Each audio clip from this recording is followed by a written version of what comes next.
Welcome back to another episode of our recording. It's your host, 007 Gage Sutton. I fucked it up already. I tried to do it fast. Hey, we're keeping that shit though. It's the AWR Recording Podcast. It's the AWR Recording Podcast where we don't really care if we mess up because it's our show and we like to have fun. It's the Rottweiler, Ethan Hamilton. Bark, bark, bark, bark. I'm 007 Gage Sutton. Thank you guys for tuning in. It's another NFL prediction video. Today is we're talking Week 11 predictions, recapping Week 10. A lot of fun games to get to, but before we talk about some of the winners and losers from Week 10 and get into me and Ethan's picks, make sure that you guys are subscribed. Make sure you're following us on all of our socials. We post our picks weekly.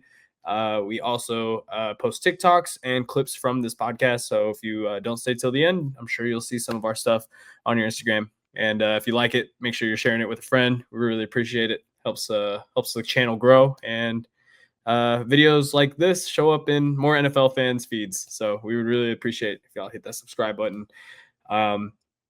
Anything else you want to say before we get into the nitty gritty?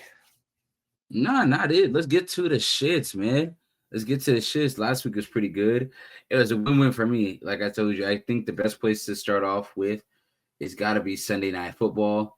You had the two teams I probably hate the most in this world, the Green Bay Packers and the Philadelphia Eagles playing. And it was quite comfortably the worst Sunday Night Football game I've ever seen in my life. That game is contender for worst game of the year. That game. Monday Night Football. Or Monday Night Football. It was Monday night? Yeah. Worst Monday Night Football game I've ever seen in my life. That game blew. God, it was awful. God, it was awful. But it was also great to see both these teams struggling. Gage, as you are a fan of one of these teams, how'd you feel, man? Y'all caught the fat-ass L. How do y'all feel? Yeah. Well, if you watched the episode last week, I picked against the Packers, even though they are my team. And this was kind of the performance I was expecting. I think we saw how lackluster they were the week before in their loss against Carolina, and I just did not feel great about this week. And luckily, the defense came to play. They made Philly look horrible. They didn't score any points till the fourth quarter. Neither did the Packers. That's why this game was so horrible. There were no points on the board till late in the fourth quarter.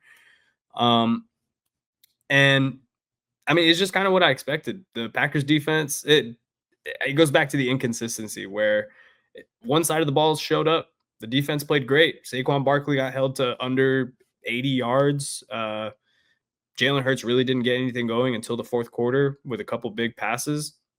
But the offense is just completely lackluster. They couldn't get anything going. And talk about the ugly turnovers from Jordan Love, just the horrible play calling. I mean, you even saw at the end of the game, when the Packers are trying to get into field goal position, they run a shotgun draw to Josh Jacobs on an inside zone, and the Eagles were already calling it out. They knew what was coming. You could hear it on the tape.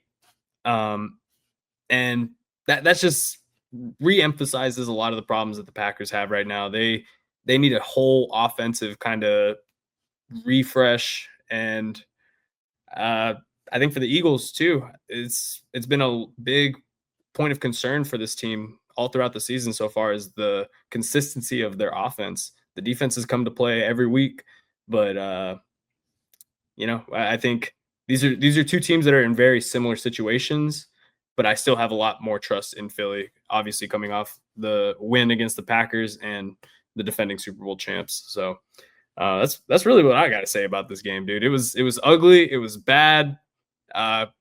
Hopefully I could just move on from this and forget about it. But Ethan, I will be telling you right now that if the Packers lose next week, which we'll get to our predictions and see who they play, I will be searching tallest bridge in San Antonio. Yeah, that type of timing. It's not looking good in Titletown, bro. No, it's not. I think we're at the halfway point of the season. Correct me if I'm wrong, if not a little over it. Yeah, the Packers, it's time to do something, right? This was a bad loss. The fact that you were at home, prime time, and you couldn't score more than 7 points. Just utter disappointment from everybody on that offense. No one really deserves to have their head high. The O I'm line is all terrible, bro. Can we, yeah, y'all's O line is terrible. Maybe they y'all can't shouldn't block. have traded two first round picks for and Kenny Clark for Michael Parsons. Maybe you guys should have traded for an offensive lineman. But hey, that's just No, me. no, no, no. We're not going to start that because the defense I'm did their just job. saying. The defense did their job. I think the investment in Micah should be a more of a reinforcement for Matt LaFleur to say, let Jordan just throw it across the yard. Because I mean, that's the one thing is, yes, Jordan is turnover prone. He has his issues, but at this point, the run game is non-existent. I don't know And if necessarily he's turnover prone because he has like the past 2 years as far as like his turnover percentages, at least throwing the football, has been pretty up there as far as yeah, keeping yeah. care of the football. But I like think my problem with it's he has like the bozo moments.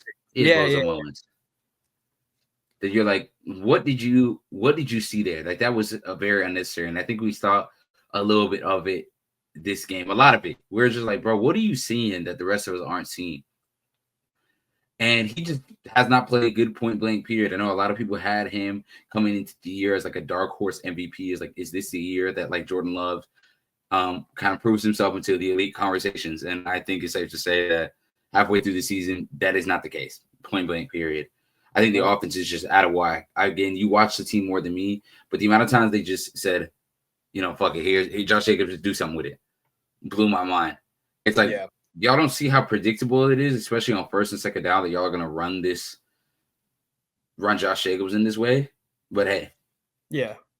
And I'm with you, bro, because it makes the game harder for Jordan Love when he's just having to play hero ball on third down every time because they're filling the box first two downs, knowing that they're just going to try running it with Josh Jacobs, which, again, back to the O line, dude. Every time they Packers run the ball, it feels like they're getting touched behind the line of scrimmage every time. And Josh Jacobs is just trying to his best to salvage something out of it.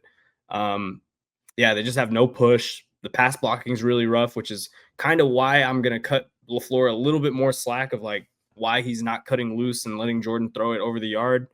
I don't know, but the point is the same, bro. They need to change something, and it needs to change fast because the rate it's looking at, the Packers now sit at third in the NFC North behind the Bears and the Lions, and it's just fucking brutal, dude. The way you start the season, all the hype you had, and now two straight losses, one to a very good team in Philly, and one to dude. and that's a good team in the Bears and or in the not the Bears, the Panthers, and you still have that tie against Dallas. You really do. And the loss to the Browns too, bro. It's like it just doesn't make sense to me.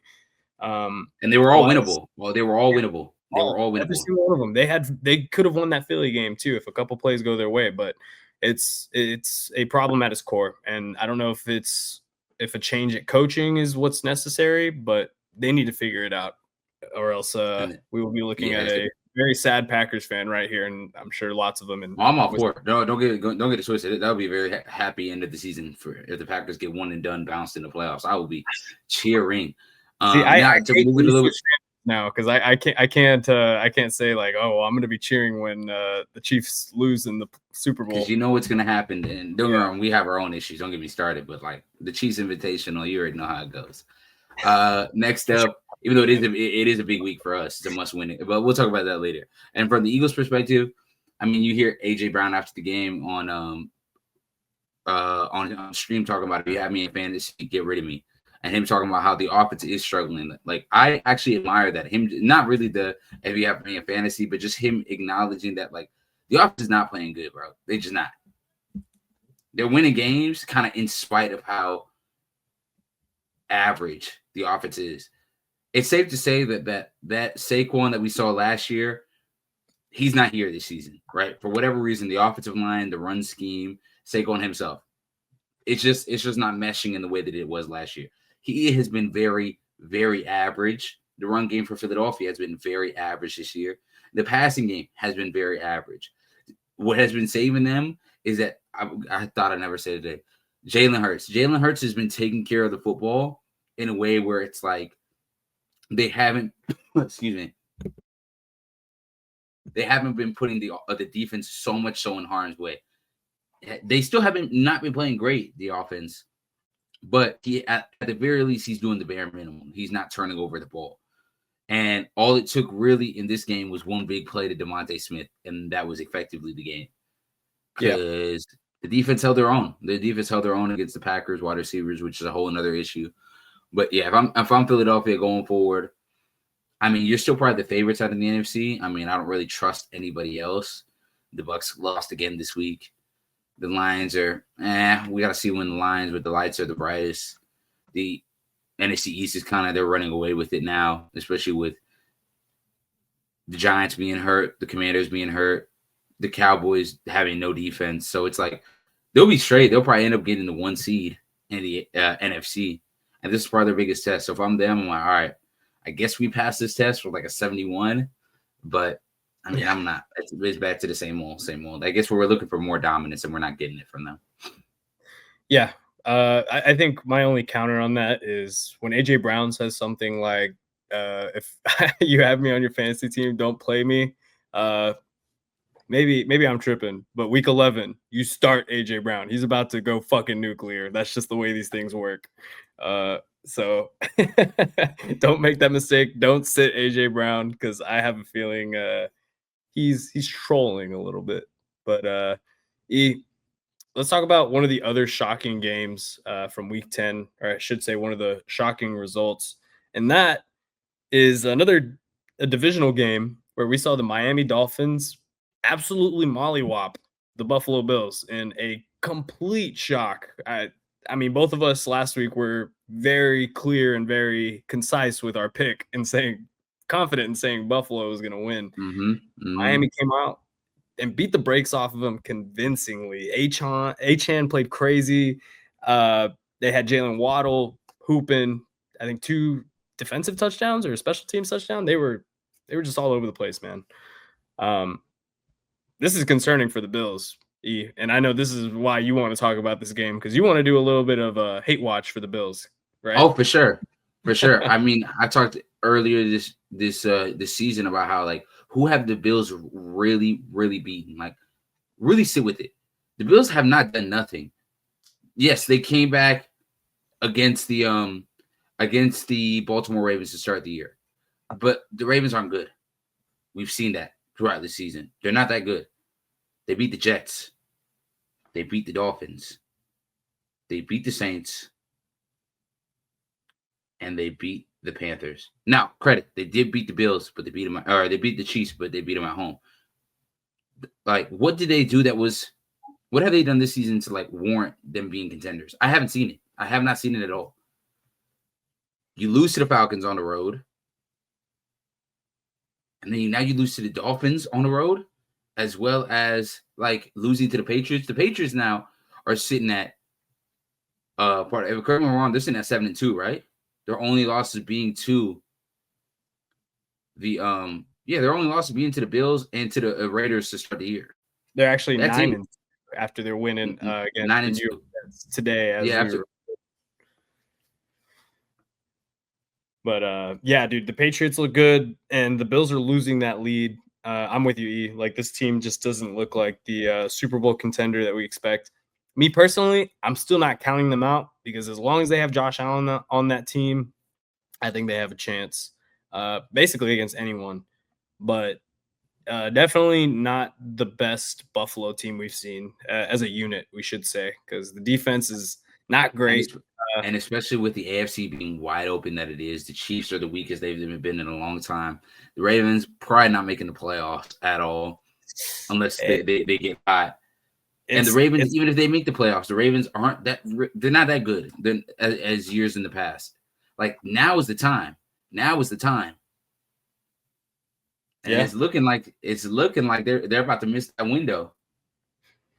Yeah, we're getting to the point of the season, E, where these games are really starting to matter a lot more, especially for seeding and just for your playoff hopes. And we'll get into our Week 11 picks and some of these big games. But before we do that, E, I say we recap our records for Week 10. And E, I'll let you start. What was your record for Week 10? I went 8-6. I mean, I guess the game that the Bills game, both of us picked the Bills. I wish I could have that one back. But I mean, that's an upset you can't really count for. I guess the game that I really want to get back is that Panthers and Saints game. Two of the three worst teams in football. Not three worst, because the Panthers somehow got a winning record. Yeah. And they gagged that game against the Saints. Saints got their second win of the year, probably gonna be their last win of the year. So it's like that's the one I really wish I could have back. Yeah, I think that one I wish I could have back, as well as the I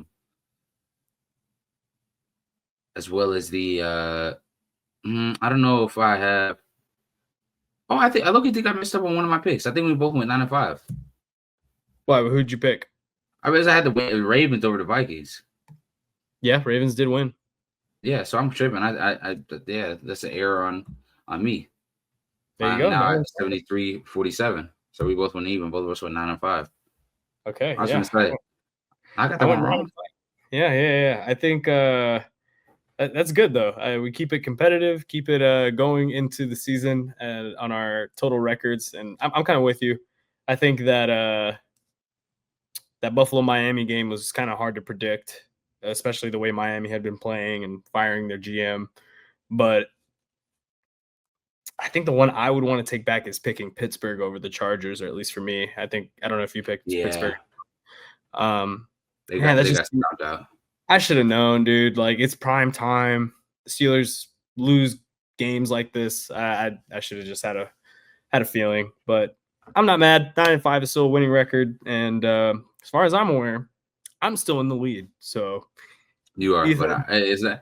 All I take is 2 bad weeks. I'm on your ass. I'm not having these bad weeks anymore, bro. It's okay. I know who these teams are. Okay. Well, with that being said, we can now move on to our Week 11 predictions.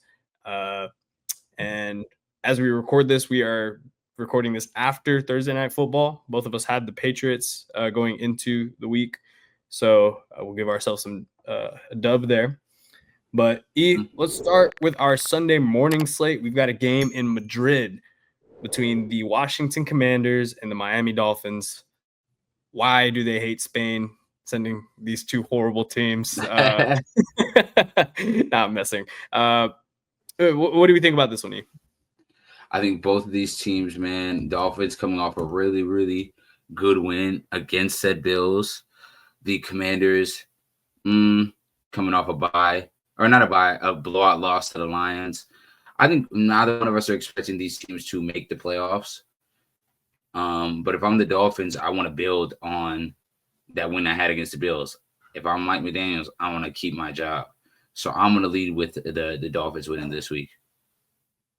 Yeah, I'm with you. I'll go with the Dolphins. I like what Mike McDaniel was able to do last week. It seems like he still has the guys in the locker room. This will be a big stepping stone, I think, for him. If he's able to win this game, there's a chance he keeps his job in Miami. But it starts in Madrid. All right, so next we've got the Tampa Bay Buccaneers visiting the Buffalo Bills. Both of these teams at 6-3. Ooh, they're playing in Buffalo. This is Buffalo's chance, man. You got to get a good win. And if I'm the Bucs too, you're sitting at 6-3. The Panthers are sitting at 6-3. I just don't know if I like them in the cold weather. I'm gonna go Bills. This one's gonna be tough. Bucs let me down last week, man. They did. Same with the Bills, but if I'm not mistaken, I think the Bucs will be getting Bucky Irving back this week, and I think that's a big part of like what they've been missing on offense is just a consistent run game. Rashad White's been cool, but having Bucky Irving back out there would be really cool. So I'm going to take the upset here with the Bucs upsetting the Bills and giving the Bills their second straight loss. Okay, that's not a bad pick. Hopefully you're wrong, so I can catch up. Yeah. What's the next game? This these games I'm looking at. This a lot of 50-50s. Yeah, we got a lot of 50-50s and games that have huge implications for playoffs. I mean, like I said, those two teams we just talked about are 6-3. Let's get to another division game, 12 o'clock matchup. It is the Chicago Bears visiting the Minnesota Vikings at 12 o'clock. The Bears are in second place in this division.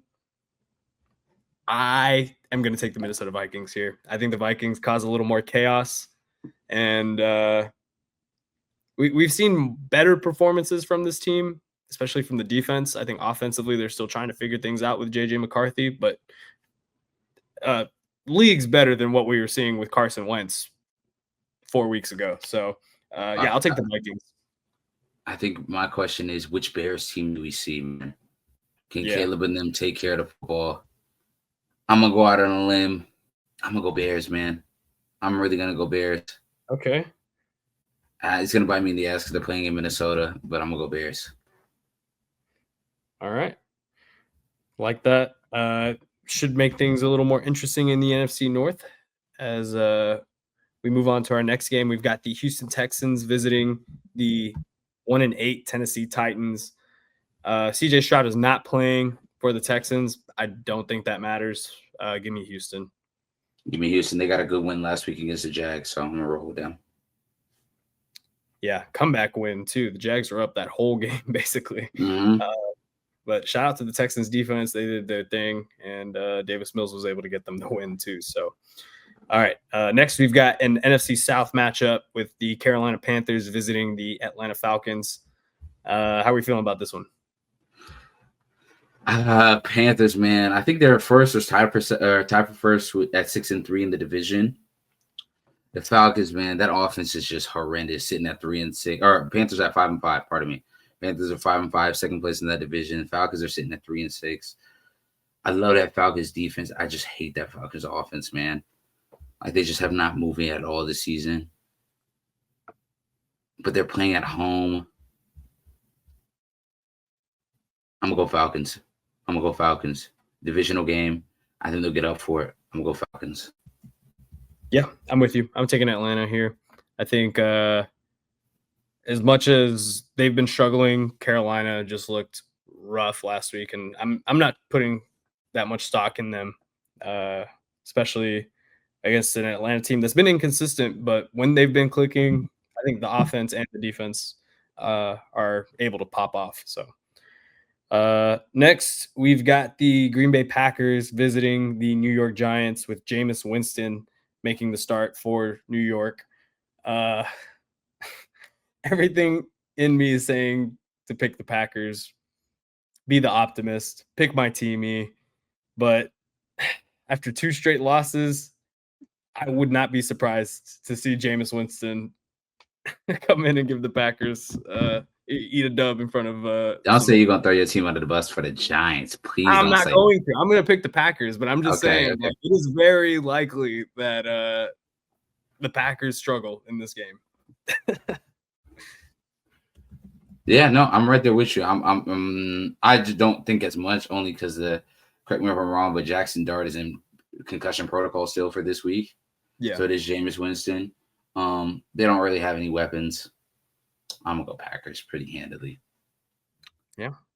All right. Well, hopefully that doesn't come back to bite us in the ass, and hopefully you'll see me on the podcast this week and not on the news.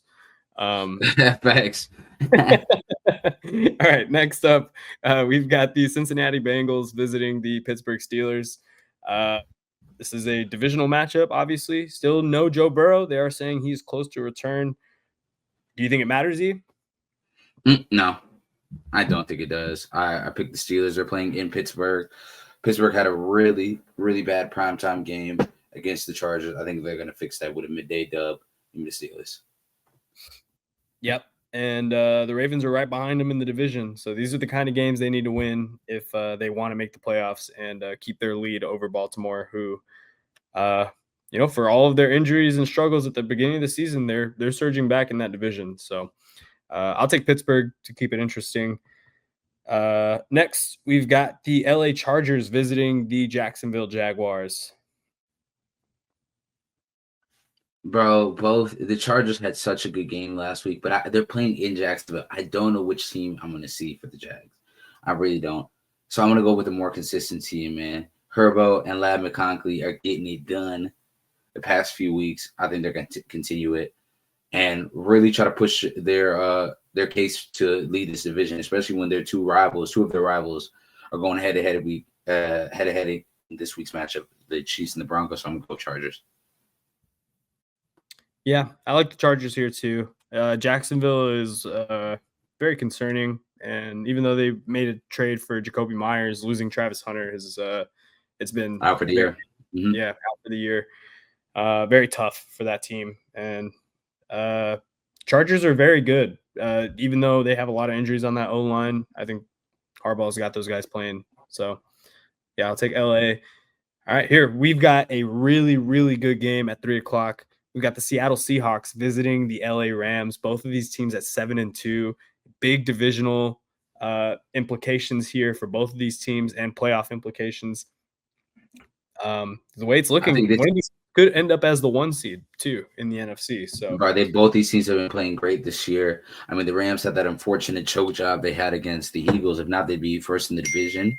Um, um, and the Seahawks, I mean, they got probably one of the offensive player of the year candidates in JSN. Sam Darnold's been a revelation for them. I think it's gonna be a great matchup. They're playing in LA. I'm gonna go the Rams though. yeah, this one's tough. Devontae Adams is questionable for the Rams. I think that's a big piece of what they're doing on offense. And if he's not able to go, I think that might affect my decision a little bit. But I also I'm not mad at you. I really do just like the way Seattle's been playing.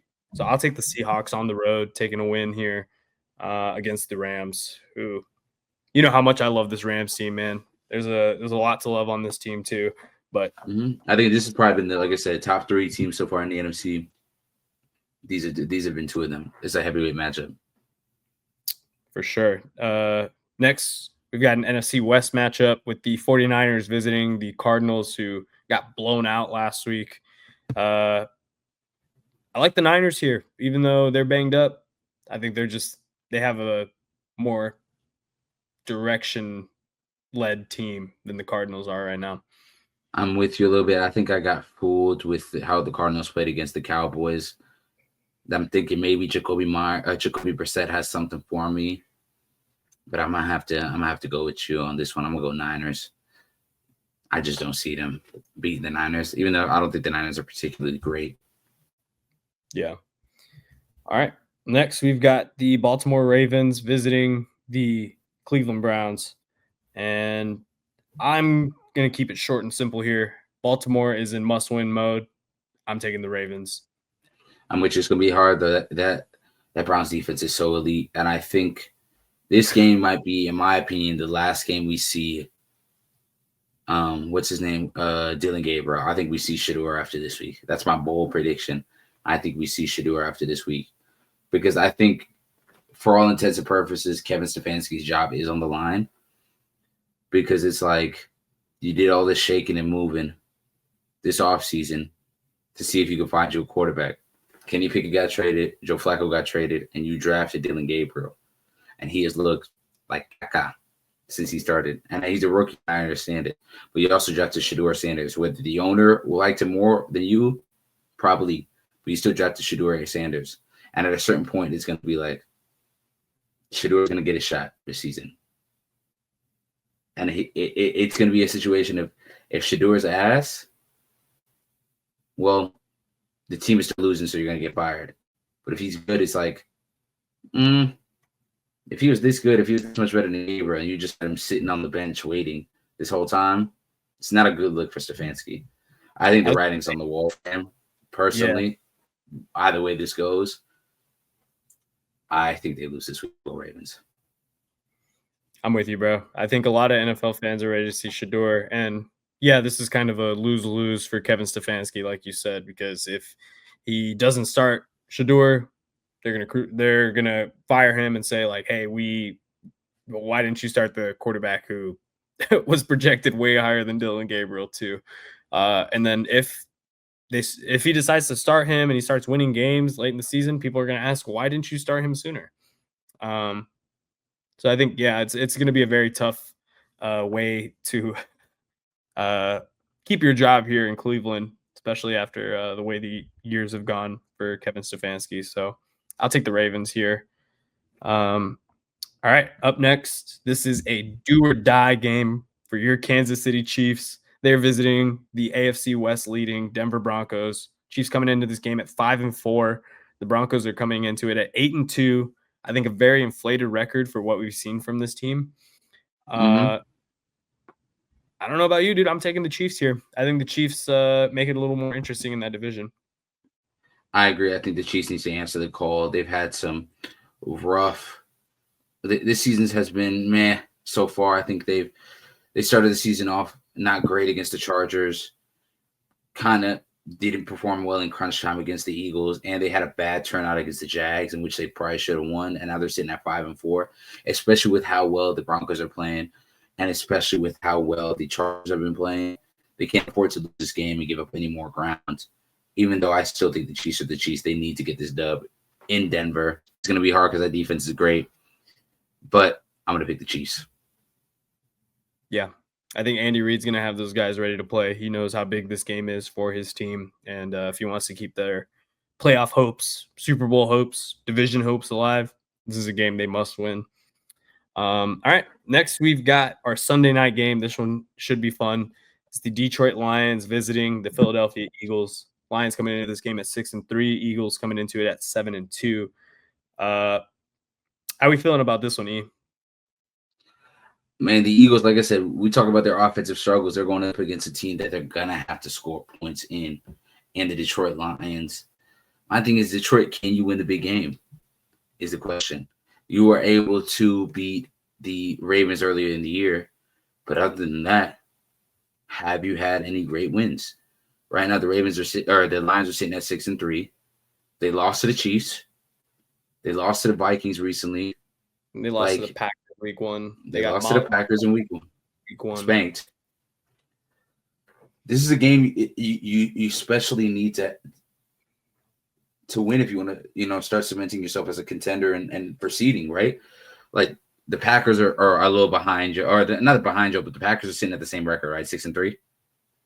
Well, yeah, with the tie, or we have 3 losses and then the tie, so we're sitting at 5-3-1. Yeah, 5-3-1. The Bears are sitting at what, 6-3? Like this division is getting tight. And especially you got games coming up. You still got to play the Packers again. You still have to play the Steelers. You still have to play the Bears again. You play the Rams. It's and you play the Cowboys too. Like you have a hard schedule the rest of the way. You got to start winning some of these games. I don't know, man. I just don't see them winning when the time comes, especially with a contender like Philly. Even though I'm not sold on Philly being as good as they were last year, I just got to see. I hate me to say this, but I got to see a team beat Philly. Like, it sounds good and well, but I got to see you beat it. I said the same thing about the Rams. The Rams choked. I thought the Packers might have had a shot, even though I picked the Eagles. The Packers, they couldn't pull it out. Same thing with the Bucks. Like, I got to see it. So I'm going to go with the Philly Eagles. Yeah, I'm on hate watch. I want to see the Lions lose. So I'm taking the Eagles so I can feel a little bit better about the Packers' loss against them last week too. Yeah, not too much insight here, but I'm with you, E. I think there's a chance that if the Eagles don't score, don't have an efficient offense in this game, they could get blown out by this high-powered Detroit offense. But next and lastly, we talk about our Monday Night Football matchup between the Dallas Cowboys and the Las Vegas Raiders. And E, I know we said this last Monday Night Football game was atrocious. This one might be atrocious in a different way. With how bad the Raiders defense is, the Cowboys had been a really bad defense, but they're getting the additions of you got your new linebacker with Logan Wilson from Cincinnati, and of course your big acquisition, Quinnen Williams from the New York Jets, joining the Cowboys this week. You're also forgetting 2 more names. Who is that? DeMarvion Overshawn is making his season debut after tearing all 3 ligaments in his knee. And last time we saw Overshawn, he was one of the brighter young linebacker prospects in the league, as well as their 3rd-round pick in Siobhan Revell from East Carolina, who If he didn't have that ACL injury, probably would have been a first-round pick in this year's draft. All 4 of those guys are expected to get playing time. So I definitely expect the Cowboys defense to look a lot different than they have in weeks past. How much? We'll see. But I feel like getting those 4 guys, especially like Quinton Williams and Logan Wilson, it's just going to help just in general. Right? I think them 2 are going to get a lot of snaps in this new system. Overshawn and Ravel coming off injury, I don't see them getting a lot of burn. I think they're going to get slowly ramped up, but that defense is going to look a little bit different. Yeah, I think so. I didn't even realize Overshawn was coming back. It was kind of quick, dude. He came back fast. I'm leaning towards the Cowboys, and I could even say I might even feel confident in saying, like, I think this might be a lock with the Cowboys. I think so too. It's a defense that I think needed those pieces, and all players that I'm a fan of, and I think they're also going to come out very emotionally charged after the bye and the tragedy of Marshawn Nealon, and I think they're going to band together and put together a really good win in Vegas, and we'll see if they have enough to turn their season around. I think if those pieces turn out to be really impactful and helping that defense a lot more than we thought, we could see the Cowboys kind of sneak back into this wild card conversation. But it starts with the Raiders. I think the Cowboys are going to be ready to play Monday night. I think so too. I say lock, and it might even say blowout. I think Geno Smith has been awful this year. I think they already lost Jacoby Myers. And don't get me wrong, the Cowboys defense has been awful, but we talked about the reinforcements that they make. I think the Cowboys offense has not played well at all the last 2 weeks. Had a really rough game against Denver and had a really rough game against the Cardinals, all those drops. I think they're going to show out to play. I think it's going to be an emotionally charged win. I think that bye week definitely, like, they need to be on the field after experiencing like a tragedy like that to start to move forward. I think the Cowboys win. I think they win by a lot too. Yeah, I'm with you. And not to end it on a somber note, but yeah, with the Marshawn Nealon thing, just want to touch on that and just send some thoughts and prayers to his family. And just say from our recording, we are 2 men recording this podcast, and just want to emphasize how important it is, mental health, to talk about it, and just have those people in your life that you can confide in and talk to, because we're all human, man. Even if you're a man who just likes watching dumb sports like us, we all need that outlet. So if you or anyone is having suicidal thoughts, please reach out and check out the hotline. We will post it in the description as well for this episode. With that being said, no, sorry again for that somber note to end. No, that needs to be said. That needed to be said. So with that being said, though, that is our recap and predictions for week 10 and week 11. We will be back next week to make our predictions for week 12 and recap what we talked about here in week 11. So if you like this episode and you like the NFL content, make sure that you subscribe. Make sure you follow the Are We Recording Podcast on Instagram, Twitter, on TikTok. And we will also have Ethan and I's Instagrams as well. And you guys can follow us, see what we're up to on a day-to-day basis. We post some cool stuff on our story every once in a while. So, anything else you want to leave the fans with? Nah, man, I appreciate those who stuck around for this video, man. We're always appreciative of every single view, every single like.